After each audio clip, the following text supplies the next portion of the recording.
Introducing the new Starbucks Pistachio Cream Cold Brew. Silky pistachio cream cold foam tops our bold, smooth cold brew for a delicious twist on a favorite winter flavor. Make today a good day. Order ahead on the Starbucks app. At Kroger, no matter where you order free pickup, you get the same great deals as you'd get in-store. So you can save when you order during band practice, or at the dog park, or wherever. Start your cart with the Kroger app and save from wherever today. Kroger, fresh for everyone. $35 order minimum. Restrictions may apply. Subject to availability. Save more on natural and organic items. Just clip your digital coupons on our app and use them up to 5 times in one transaction with your card. Kroger, fresh for everyone.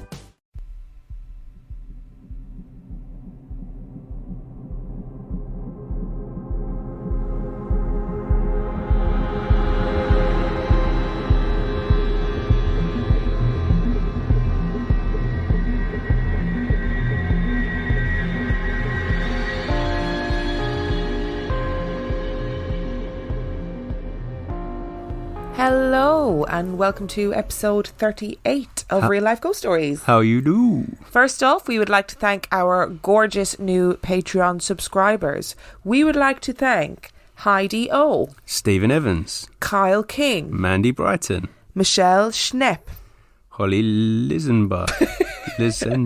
Well, I hate it when we get to this point where we start struggling with the surnames. Alicia Ricard, Kathleen Barrett, Alison, Samantha Avila, Liam Scott, Alexa Denson, and Nicole W. Guerrera. Thank you all so much for your pledges. We are eternally grateful for your generosity and astounded by the fact that you would give your hard-earned cash to us on a weekly basis. Yes, it's very kind of you. Monthly? Monthly. Don't think anybody gives us weekly money. Nobody gives us weekly money. Our review this week. Are you ready? Dun, dun, dun, dun, dun. Ladies and gentlemen, hold on to your hats because this one might be a bit controversial. Our review this week is Midsommar. Now, Midsommar was released in 2019. It has 7.7 out of 10 on IMDb and 82% on Rotten Tomatoes, so not too shabby. Would you like a synopsis? I would love a synopsis, please. With their relationship in trouble, a young American couple travel to a Swedish midsummer festival where a seemingly pastoral paradise transforms into a sinister, dread-soaked nightmare as the locals reveal their terrifying agenda. What were your thoughts on this film? I think I was a little bit disappointed. Why? I think I was expecting him to do more with it and for it to be more scary and a little bit more sinister and not quite as predictable as it was. So what were the good bits about this film for you? The way it was shot, it was beautifully shot. The way it was edited, it was beautifully edited. The soundscape, as with Hereditary, was freaky. I liked the concept of it. I thought there were some elements of the story that I quite enjoyed. It just wasn't as good as I was expecting it to be. Maybe I over-anticipated how good it was going to be.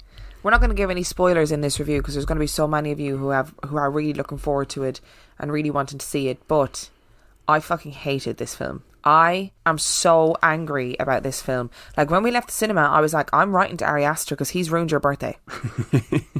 That's it. He has ruined your birthday. You might not think that, but I think that. Okay? And that's what's important. Yeah, absolutely. I thought it was really self-indulgent. I actually thought it was really boring. It was too drawn out. Everything that happened could have been condensed into an hour and a half. I didn't think it was scary. I don't think it's really a horror film. And maybe there's elements of folk horror that I don't get. Maybe it's too arty. Maybe I don't get it. But I just didn't think it was a good film. I didn't think it was arty, really. I mean, it's beautifully shot. I thought the story was quite predictable. Like, everything happened that I was expecting to happen, really. I didn't feel like there was a point where I was like, oh my, is that what they're doing? No. Like, it's been pitched as what it is. Like, you know where it's going with it. I sort of thought as well that there were a lot of elements of it that were done for shock value that didn't fit into the pagan midsummer theme. Oh, that's an interesting take. So, I mean, I don't know anything about paganism. Yeah. In terms of like that Swedish midsummer festival. I'm sure he did loads of research, but to me it felt like there was lots of stuff in it that wasn't actually relevant to the idea of a pagan festival. So, for example, the oracle with special needs, that was never explored. It wasn't really explained. It seemed to be just there for shock value, despite it being a massive part of the trailer. Yeah. And that frustrates me about films like this. If you can take all the best bits out of a film and put them in a trailer and then not have anything else to work with in the actual film itself, that is really worrying. Yeah, I'm not as hateful as you towards this. I think because I was so excited about it. I really was excited. I described it yesterday as a bit like visually watching him having a wank in a mirror. I felt like that's what it was. I felt like this movie is the movie equivalent of him wanking to himself. Yeah, I think it's really self-indulgent. And he should have been reined in, and he wasn't. It's a little bit like the 15 minutes of Hereditary that nobody really liked. The end, the last 15 minutes. On a full-scale film. So what I did like about it, because I otherwise I'll just be really negative, and you know what, I think this film is going to be really polarising, and I think there's going to be some people who go and see it who are going to be like, oh, it was the most amazing thing I've ever seen. But I didn't get it. I didn't feel unsettled by it. I actually was really bored throughout the whole film. But anyway, I really liked the portrayal of what it's like to take magic mushrooms.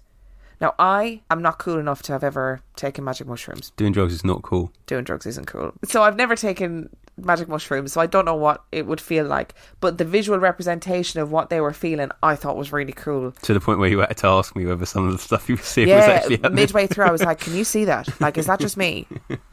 But it wasn't just me. Luckily, because I thought I was having a stroke briefly during the film. The other thing I really liked was that it was visually very, very appealing. It was beautiful to look at. The heroine of the piece spent most of the film in tracky bottoms and a baggy t-shirt, which I liked because it's not really common for horror films. And her boyfriend was an absolute dick. Yeah, I was going to say, you got to give him credit for writing that part because that part was brilliantly written. Detestable in every way. And not overtly horrible. It was the little things that he did that just made me want to dive into the screen and punch him full force in the face. Repeatedly. There was one other bit in the film that I am going to talk about. Okay. Because I think we need to. Oh yeah, we do need to talk about this. So, during the film there is a sex scene. I'm not going to tell you who it's between. That's irrelevant. But in this sex scene, there are two people, a man and a woman, having sex. And standing around this man and woman are a load of naked women of varying ages and body sizes. Which in itself is mental but irrelevant. Mental, yeah. But anyway, that's happening. Every time the girl moans or the man moans, the women that are all standing around naked watching start this like musical harmony with their moaning, which slayed me. I was like, why is nobody else laughing at this? And then the icing on the cake. Please don't use that phrase. Please also don't use that phrase. It's a little bit sickening. This old naked woman got behind the man while he was having sex and started pushing his bum to help him with the sex movement. I don't really know what. And I was like, why is nobody laughing? This is so ridiculous. Oh God. Yeah, I don't know. So what would you give this film out of 5? 3. 3? Sorry, are you me? Yes. I didn't hate it enough to give it less than half, and I didn't like it enough to give it any more than the 3, so... Fair enough.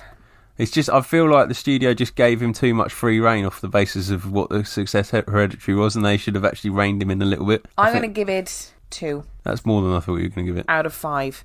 Because I can't take away the fact that it's beautiful, and I can't take away the fact that it's original. It's something new, again, in the horror genre, but it's not that good. So I'm going to go for 2. I'm going to go for 2, and you're going to go for 3. Yeah, fair. I think part of the feelings is probably too high expectations going into it, I think. Yeah, I think we probably did, because I loved Hereditary. I still think I still think he's going to create a whole branch of, or open up a new branch of horror that's been done in the past. Or a new subgenre, maybe. Yeah, well, I think it's there. It's been there originally, like as everybody last night was saying about the Wicker Man comparisons. Yeah, so I've never seen Wicker Man, so I can't make Wicker Man comparisons. The remake. So, the remake with Nicolas Cage, apparently that's awful. Yeah, it was up there. But, yeah, so I don't really know. I mean, wasn't for me. But maybe I just didn't get it. Maybe I missed something. So please actually genuinely do let us know what you thought of this film. Yeah, let's start a dialogue about it, because there's stuff I want to talk about, but which we can't, because I don't want to spoil it, because it's too new. Yeah, I'm curious about what other people think of it when they go to see it. There's nothing more special than a gift that says, I get you. This Valentine's Day, a lovingly crafted piece from Pandora Jewelry is the perfect way to celebrate the people you love. Like style-shining statement pieces for your partners in crime, sparkling stones for mom, and collectible charms that honor moments and memories. Or show yourself some love with new styles of necklaces, earrings, rings, and bracelets that make every day your own personal holiday. Visit a Pandora Jewelry store near you or shop online at pandora.net. With Tim Hortons 2 hot breakfast sandwiches for $6 deal, you can mix and match your favorites. Mix and match between savory sausage or naturally hickory smoked bacon. Mix and match between an English muffin or flaky biscuit. Any two served with a freshly cracked egg and melted cheese. You can even mix and match how you share it. One for you, one for them. 2 for them, or 2 just for you. There's no wrong way to mix and match this tasty deal. 2 breakfast sandwiches for just $6. It's time for Tim's. Limited time at participating U.S. restaurants. Single item at regular price. Modifications and tax extra. Additional terms apply. So you ready for some stories this week? I'm never really ready for these because I just don't like them. And it's not that I don't like them, I just don't like how I feel after them. Oh, interesting. Because I don't know how much you're going to like this. Oh, thanks. Because guess what? Oh, is it dolls? No. Oh, okay. We're good. Freddy's back. Oh, no. Oh, no, but Freddy was alright, really. It's just a friendly white guy. A friendly That white came out guy. wrong. That came out wrong. I don't know what that means. He's just a friendly little monster, isn't he? A friendly big monster. Yeah. Friendly He's big looking monster. after the little girl. Don't need The girl, not the little girl. Don't The girl. need friendly big monster in my life. Equally, don't need Freddy, but he's back because everybody was so interested in Freddy that they were like, we need updates on this story. And Susan was posted in the Facebook group and she said, actually, I have loads more stories about Freddy. And people were like, we need to know. So she wrote them down for us. Thanks, Susan. Are you ready? In episode 35, it was made clear that I lived within a haunted house and was followed by a fairly nightmarish, spindly creature that poked my dreams. I'd named Frederick in honour of Freddy from the films. Yet those are not the only stories I have to offer. Let us start with a tiny tale as a warm-up. This took place at night back in my late teens, close to my early 20s, when a friend and I decided to go for a late night drive as what became the norm after obtaining my licence. On this night, we had ended up at an elementary school that resided on top of a hill. The hillside itself was the parking lot for the school. Along the street and dotting its way up through the parking lot to the building were soft yellow lit street lamps. Now the elementary school was fairly small and the playground was off to its left hand side, bleeding into the back of the school. Wanting to play, we parked in the spot on top of the hill closest to the playground and proceeded to enjoy the swings nearby while conversing. As we spoke though, my friend paused and looked around, staring at something in the distance. When I followed her gaze, I watched the streetlights near the entry of the school parking lot flick off and remain off. A few seconds later, the one in its path leading up to the parking lot also blinked off, and thus the chain reaction of lights turning off tracing all through the lot like a domino effect, leading up to the last 3 lights before the one near us and the car. We of course flipped our shit, got back in the car as the final light switched off, plunging us into darkness. Yet as soon as I turned the key, all the lights turned on at once. Needless to say, we said fuck it and got out of there. Never did a visit to that elementary school again. Was it paranormal? I haven't a clue. But it was freaky for sure. So I'm going to pause there for a second because that's only one story of a couple that we have to get through from Susan. What's your thinking behind that story? Power outage. For each individual light. Yeah. So it's a circuit breaker failure. I that stuff happens to me all the time. I can't really explain it, and it's a bit weird. How do you feel about it? Because I've actually witnessed this happen to you. I always thought you were exaggerating. And then we were walking home one night, and all of the street lights going up through the high street of Canterbury and up to our house kept flicking off when Dan walked under them. And then as he was like, a good 10 feet away, they'd flick back on again. And I was like, oh my God, why is this happening? So what is your feeling about it when it happens to you? I don't know. I've kind of just got used to it now, where it's really boring. Boring. But it was odd. The first time it happened, I was like, oh, that's weird. And then it happened again, and I was like, oh, that's not a coincidence. And then it happened another time, and I was like, okay, this happens a lot. And now it's just like something that happens to me. How often do you think it happens? Like not every time. Not every time. More frequent than it just being like dodgy lights. And you saw it firsthand, didn't you? I watched. If I hadn't witnessed it, I definitely would not believe you. Yeah. Like it resulted in me like running up to streetlights before Dan to see if it was me. It's not me. I'm raging. Really wanted it to be me. But apparently, like people have spoken about this to us on our Instagram page, and apparently it's to do with, or some people believe that it's to do with energy. and how you're and that like really strong people with really strong energy can make that happen without controlling it. Weird. It's very weird. It always reminds me of that scene in Constantine when he's in the street and all the lights. Oh, I know, the lights go off one by one. Yeah, I love that film. I know it's a terrible film, but I love it. No, I don't think it is a terrible film. I like it. We should review that. The comic's really good. It's creepy. It's really creepy, and I think it is paranormal when it goes off like that. When it can't be explained by a simple electricity. Like if it all went off at once. Oh yeah, you'd say you there's could power outage. there's power outage or that particular and you'd probably still be frightened broken. because being plunged into darkness isn't nice for anybody, but I wouldn't be like, oh, it's definitely paranormal. Let's get out of here. Yeah, but it's just that one by one thing, isn't it? It's a bit weird. It kind of gives the impression that something is moving towards you, that something like you is walking under those street lamps. Yeah, it wasn't me, though, just by the way. I just want to flag that out. I wasn't there. Can you imagine in a parallel universe if there was another person like walking home and you're causing the street lamps to go off in this universe, then in a parallel universe all the street lamps are going off one by one and people are like, oh my god, it's definitely haunted, and it's actually just you walking home from town in another universe. That's weird. That's How weird is thing. that? Yeah, that is a weird thing to think about. You ready for another story? Unsettling though, isn't it? It's unsettling. It is unsettling. Well, anything to do with putting you in darkness I think is unsettling, because darkness always feels so unsafe. Yeah. In general. Yes. Are you ready for story number 2? Yeah. Well, it's still from Susan, but it's story number 2. Now that tiny tale has been shared, let us get into a truly freaky experience. This story begins with the history of vampires. Their history has been written throughout the ages of varying degrees and tales, yet they all have the same attributes: live in the darkness, immortal, drink blood to sustain their unlife. There's always been the question that I've pondered: if the majority of cryptids have an evolutionary reason for existing, where did vampires manifest? From my knowledge over the many years of study, when God made Adam, he also made Lilith at the same time, from the dust and ash, to stand equal to Adam. Yet when she spoke out of turn, questioned both God and Adam, she was tossed from paradise to live in the wasteland. She survived out there. And when both Adam and Eve were banished from paradise and had 2 sons, Cain and Abel, Cain realised God favoured his brother, he murdered Abel and was thus punished to roam the desolate lands. It was here that he found Lilith, who taught him the ways to walk the path between godhood and mortality, thus birthing the first vampire. Again, this is a story, and who knows how accurate it is, if at all. Yet it still made me wonder just who or what was the first vampire.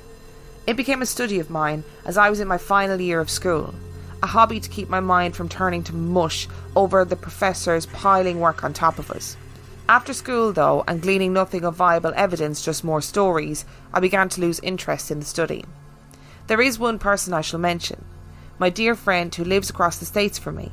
Absolute sweetheart, yet religious as all heck. Nothing wrong with it, yet her beliefs and fear had her worried my studying such a monster, especially after the past I've shared with her in regards to my house, Freddy and so on, would lead to my soul being damned. Why do I bring her up? Well, because she's a part of this story. One late night, not long after school was finished, and my topic of study from hobby and curiosity losing its lustre, my friend pulled me awake via phone call. At first I did not understand her panicked tone over the phone as I pulled my groggy ass awake, yet as soon as I had calmed her down, she spoke of a nightmare that she had had. She had dreamed of a tall man cloaked in shadow. No details seen other than his eyes that glowed an eerie red. He did nothing but simply speak. His desire to speak to me, giving her my full name, and then giving her his very own name before she had snapped awake and called me. This was just a dream, and I thought nothing of it really, until the following day when my conscious brain registered. How did she get my middle name? At that point in my life, I loathed my middle name and had told no one. That right there was the red flag. Something was wrong with that. Yet still I went on with my life and gave it little thought. A few days later, another friend of mine was preparing to move to New York, so we decided to hang out one last time before his flight the following day. Due to how I grew up, I'd learned to be sceptical, to question anything that could be paranormal. Why do I bring this up? Well, that night that my friend and I hung out, now bear with me as I lay out the surroundings. We ended up at a favourite small park. It is located at a dead end of a residential road where you park on the side of the road in the dirt. Walking down a rocky path about 5 feet wide, the length of a block, surrounded by trees and bushes. It opens up to a large grassy field surrounded by trees all around, where there in the centre of the grass field is a dried out water drain bowl, long since ceased being used for the surrounding neighbourhoods. As we walked down that rocky path, I pondered in my mind the man in shadow that my other friend had dreamed about a few nights prior. Recalling his name, I thought in my mind, fine, you want to talk? I dare you to show up. A hard lesson I learned that night. Never challenge dark entities. No. Sitting on the edge of the water collection bowl, my friend and I just chattered about random things. Where he would be living, what our plans in life were, and so on and so forth. Within maybe 30 minutes of sitting there yammering away, thousands of bats erupted from the trees, darkening the clear night sky. We stared in awe, but it's not paranormal. We write off quickly, seeing as we're out on a summer night, in a forested area, and bats are very common. Soon they flitted away, and we kept talking. But then it all began to change. If you have ever been out on a hot muggy day, you have felt how the air can be heavy, almost thick. That was how the air shifted, too soon after the bats had disappeared. The weather was not muggy, and it being night time, held a touch of chill, yet was comfortable. This heaviness came on all of a sudden, and the hairs on the back of my neck stood on end as I felt something was off. Quickly I rose to my feet and urged my friend to go back to the car that was down the rocky path that had been behind us. As he turned to leave, I turned myself with every intent to go back to the car, yet something stopped me, locked me up, and I stood staring at a large dark tunnel that was one of the many hiking trails that were scattered through the tree line of the park. There he stood. A tall man in a long coat, a frilled white shirt, his face an ashen white, dark hair tied back, yet his eyes, while I felt them, I could not see them. Now most ghost sightings last half a second, ping, and gone before you can register what happened. This man was standing there solid and unmoving. I felt my stomach drop, my body losing all feeling, and I was beyond terrified. It was when the wind drifted through, his coat rustled in the breeze. I found my legs and ran the fuck away from him as he suddenly began to laugh. As I got back to the car, my friend asked me, who the hell was laughing?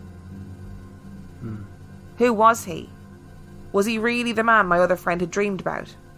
Whatever the case, it terrified the fuck out of me and made me learn the lesson of never challenging something that is not human.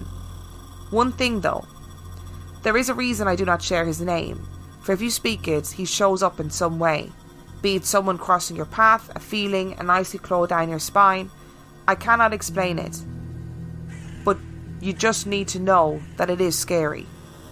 Now then, to move forward and discuss the spindly creature, dare I say a lighter topic. This story is from last year when I was camping by a lake out in the woods. It was a good trip, 4 days in the woods and away from the mundane loud bustle of society. Yet the final night after I went to bed, I had a vivid dream of standing there along the beachfront of the lake.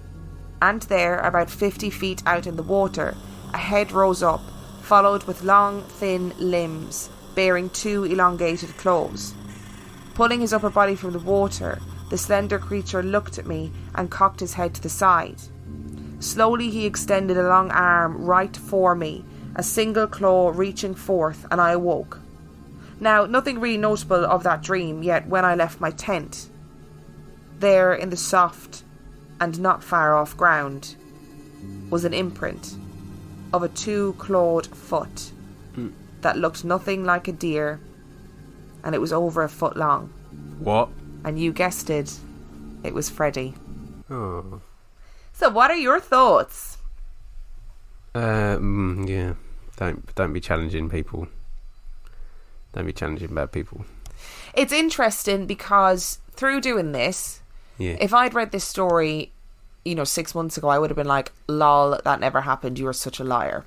However, there are such ridiculous parallels between stories from various different readers from all over the world, and that really freaks me out. Do you remember the one we did last week of the girl who made a deal with the devil? Yeah. And this creature showed up with red eyes? and this girl had a dream about like a man with red eyes that she could see nothing else. The really cynical side of me would say that could have just filtered into psyche from reading other things. What do you mean? So, as in, just from reading other things, these people are dreaming about them? Yeah. Okay, no, sorry, I was really confused there for a second. I don't know if you didn't know quite rightly, because I don't think I actually explained myself. I was just like, psyche. Like, I haven't read loads of stories about dreaming about men in like, shadow with red eyes. Ah, but you have. You've read them but for only the show. since doing this podcast is what I mean. Prior to that, I haven't read loads of stories like that. But maybe, I guess, if you're really interested and you're like trolling Reddit, keeping up with the no sleep forums, maybe then you'd read them more often. Yeah, and it's like quite common in artwork to have like black mist with red eyes, and yeah, I guess. I'm not trying to disprove it because I actually believe it all, but I'm just trying to play the cynical role if you're going down. So I had to pause briefly to talk to you about Lilith. What was your thinking about Lilith? Yeah, that's that. All that stuff in the all that scripture that didn't make the scripture really fascinates me. I just don't know enough about it, so it's interesting. Yeah, because the story of Lilith isn't in the Bible. No. But I met somebody a couple of months ago, I think, who was temping in our work, and she was writing a PhD about Lilith and the manifestation of Lilith in later literature. There's loads of old ladies called Lilith. Do you reckon their mums knew what she was doing when they named her? Probably not. I quite like the name Lilith, actually. Yeah. I think it's a cute name. It's very Victorian, though. So what do you think of Freddy then? I think Freddy's a dude, to be honest. Like, I he's don't really know freaky why looking. you fancy Freddy so much. Like, well, because I feel like Freddy, you're like, oh, but he's a really good guy. I feel like he's this really creepy creature, but I genuinely feel like he's just looking out for Susan. Like, I don't feel like it's a threatening thing. It's probably threatening if you get on the wrong side of Susan. I'd be worried about him. What, that he'd come and get you? Oh yeah, nobody fuck with Susan. That's a really good point.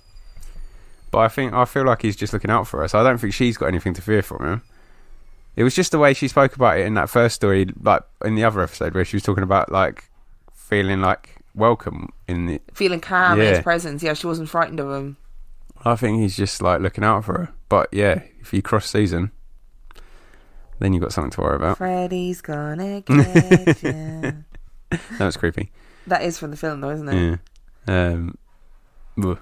As always, like, Susan, thank you, because I'm fascinated by you and your life and listening to these stories. So please keep sending them in if you have any more.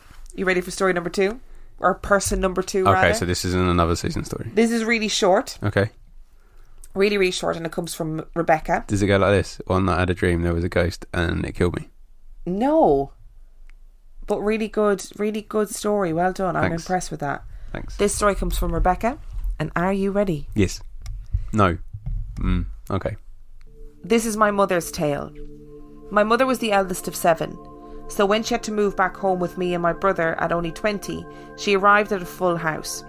People came and went at all times of the day. It was a wonder that there was enough room for Mum to have a room, and for her kids to be in a separate room. My brother cried one night, as babies do, and my mother went to get him from his crib. As she stood by his crib, she realised someone was in the doorway behind her. As it was dark inside the room, with light from the hole coming in from behind the person in the doorway, she logically only saw a shadow. She called out, "Oh, hi, Mike," as my Uncle Mike was due home about that time. As she said Mike, she heard my uncle begin his ascent from the first floor. As Uncle Mike climbed the stairs, the shadow in the doorway dissipated. She said that all that was left was a glittery outline, which then faded. She picked up her baby, who slept next to her for the rest of the night. The end. Oof. It's that watching thing again, isn't it? It's the Watchers. The Watchers. Never heard of glittery Watchers though. No. That's new. I'm kind of impressed with that. It's always your mind always goes to the first most logical thing, I think, in most instances, doesn't it? Like, oh, it must be.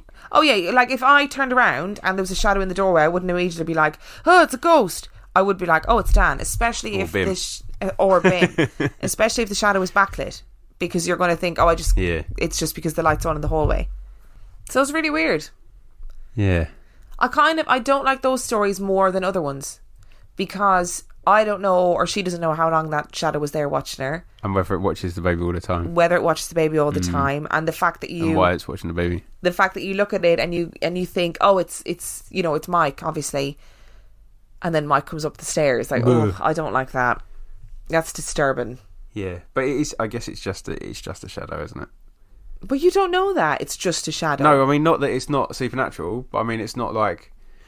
No, but I mean, you said just a shadow, like a shadow can't hurt you. But if you're going to assume that something's paranormal, you also can't then assume that it doesn't have... You have to let me finish. Powers. I was just going to say, like, it would have been freakier if it was like... Oh, a person. Or if, yeah, like if you could see an actual person and you didn't know who it was, or if it spoke.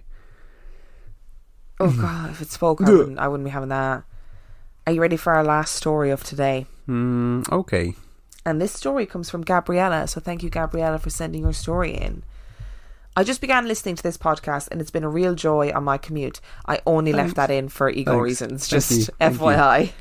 You guys have a loving and calming feel and it's a great de-stressor. Side note, I'm American, but my girlfriend is from Dunfermline. I can never say that. In Scotland. Dunfermline. We've been going out for just over a year and listening to you two has really enhanced my UK vocabulary, so thank you.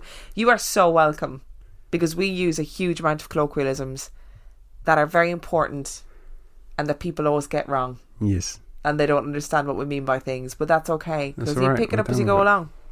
So here's the story. My family is extremely female orientated. We have matriarchs, not patriarchs, because most of us are women and most of the women are badasses. My grandmother was one of the most influential people in my life.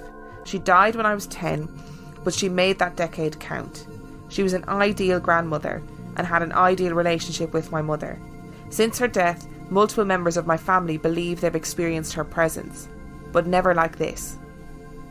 Segue into a quick health history of my mom. My mum suffers from a reoccurring brain cyst that is, thank God, benign. However, it presses on the right side of her brain, which causes seizures.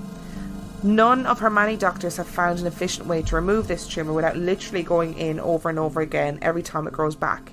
So basically, my mom undergoes full open brain surgery every couple of years. Yeah, it's a real bitch. Anywho, this is actually quite a light-hearted tale, so sorry for the dark bits. My mom was in the recovery room after her 4th surgery.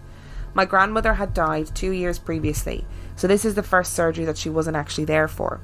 The recovery room has very strict rules, one of which being that you can only have one family member visit you while in that section of the hospital and only for 30 minutes. My mother remembers being woken up by the nurse after the surgery. As usual, it was bright and loud. And as usual, she was very tired and very high. Considering this was not her first rodeo, she was very familiar with hallucinating while on these drugs, along with all the other strange sensations that come with undergoing major surgery. So she didn't think much of my grandmother walking to the bedside, pulling up a chair and sitting down next to her.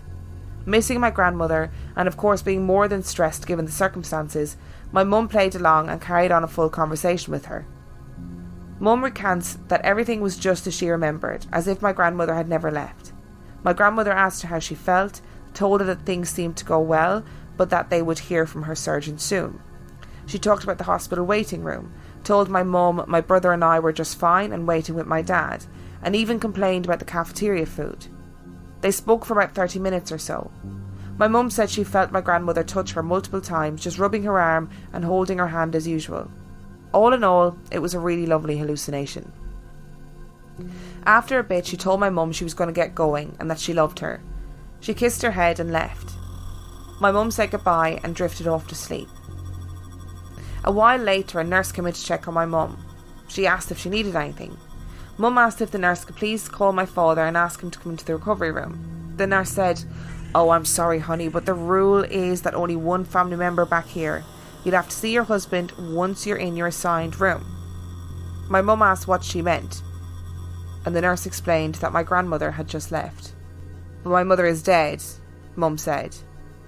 And the nurse replied, "Oh honey, you're on a lot of medication. Your mother is just fine. She was here not 30 minutes ago." My mother continued to say that it wasn't possible, and the nurse just kept insisting, saying my mum was confused because of her drugs. Finally, my mum asked the nurse to please check the visitor log, call my father and ask him to come, and he would explain. For some reason, the nurse decided to go ahead and do as my mum asked. She met my dad just outside the room and told him that Mum was doing well, but he couldn't go inside because her mother had just been in there. Dad just said, well, that's not possible. My mother-in-law died nearly 2 years ago. The nurse was weirded out. She said, but how can that be? I saw her. She said she was Mary's mother and she was here to visit. Dad asked what she looked like. The nurse proceeded to describe my grandmother perfectly, down to the colour of her glasses, her body type, her hairstyle and colour. The log was checked and sure enough no one had signed in, so they let my dad through. My family is not particularly into the paranormal, but we're Catholics and very spiritual people. Whatever happened here only brings us comfort. It's a lovely story. I know, isn't that just gorgeous? It's amazing. I feel like I could cry. Yeah, it's really nice. Genuinely feel like I could cry. There's lots of stories about being visited by relatives when you're in that kind of situation. And obviously her mum had the wherewithal, even though under the drugs, to realise that she was hallucinating, or that that's what she thought. Or she thought it was hallucination. Yeah, but it was the shared experience, so the nurse was there as well. It probably weirded her out more than the family, because it's just a nice thing for the family, isn't it? It's a lovely thing to think about. It's really nice to think that maybe it is possible that the people that you've lost do look out for you, and they do come back and try and make sure that you're okay in those times of need. Yeah, absolutely. Good God, open brain surgery, like... And it's a very basic instinct within humans, isn't it, to when they're not feeling well, things aren't going to want their mum. Yeah, it is. It's that maternal, like... I mean, look, if you have a good relationship with your mum, absolutely. And it sounds like that family was based on strong women, so the strong women would have had a strong bond with each other. And I just think it's so nice. Imagine that nurse. Yeah. She must have been like, fuck this. Probably not so good for the nurse.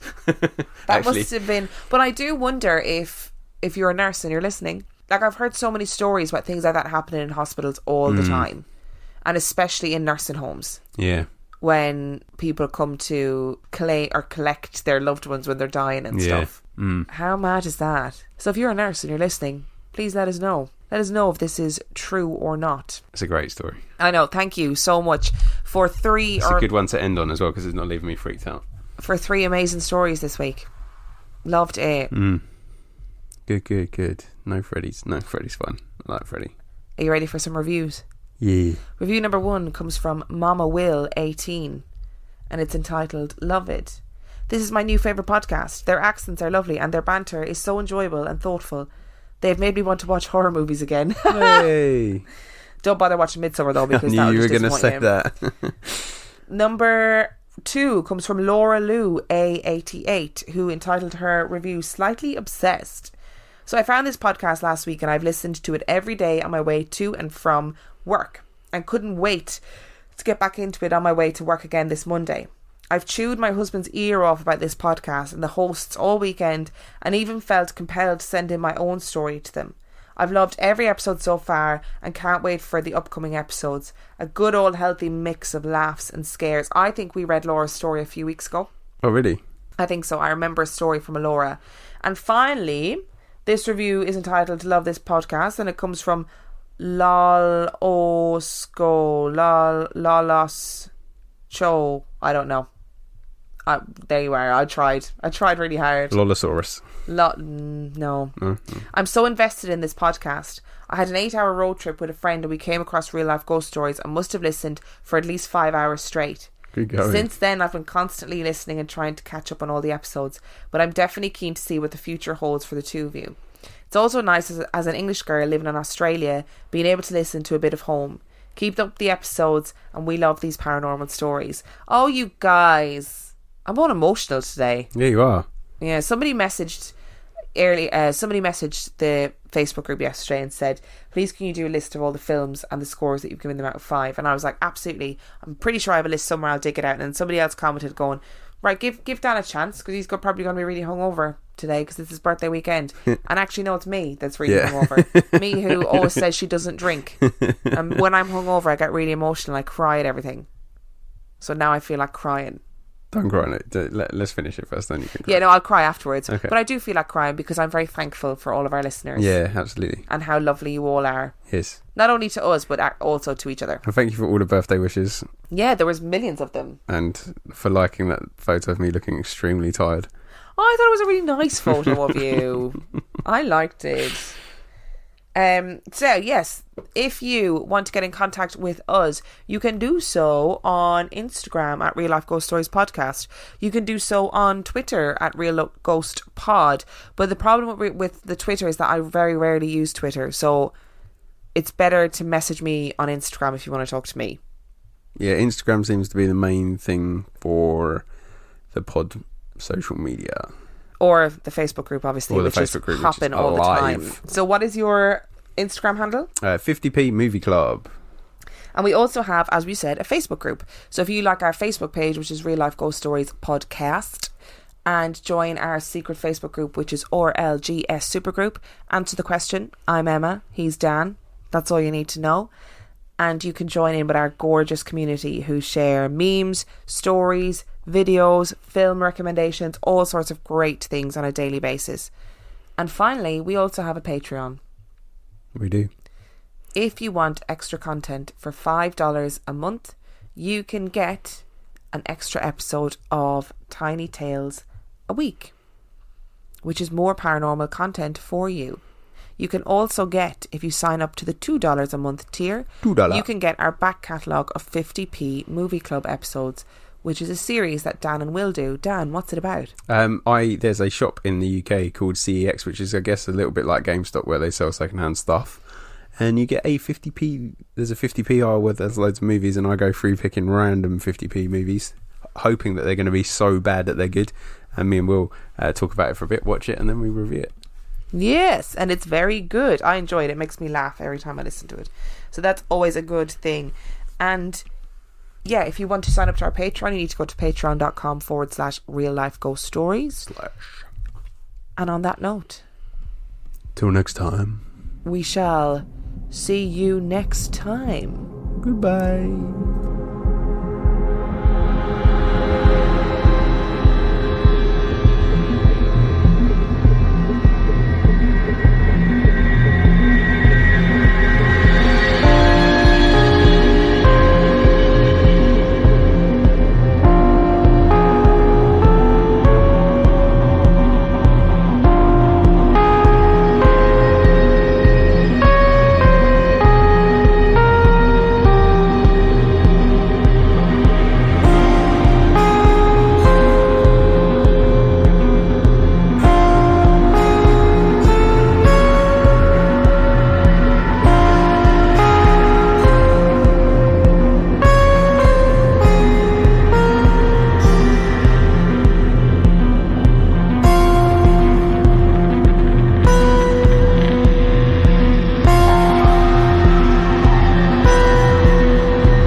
At Kroger, no matter where you order free pickup, you get the same great deals as you'd get in-store. So you can save when you order during band practice, or at the dog park, or wherever. Start your cart with the Kroger app and save from wherever today. Kroger, fresh for everyone. $35 order minimum. Restrictions may apply. Subject to availability. Save more on natural and organic items. Just clip your digital coupons on our app and use them up to 5 times in one transaction with your card. Kroger, fresh for everyone. With Tim Hortons 2 Hot Breakfast Sandwiches for $6 deal, you can mix and match your favorites. Mix and match between savory sausage or naturally hickory smoked bacon. Mix and match between an English muffin or flaky biscuit. Any two served with a freshly cracked egg and melted cheese. You can even mix and match how you share it. 1 for you, 1 for them, 2 for them, or 2 just for you. There's no wrong way to mix and match this tasty deal. 2 breakfast sandwiches for just $6. It's time for Tim's. Limited time at participating U.S. restaurants. Single item at regular price. Modifications and tax extra. Additional terms apply.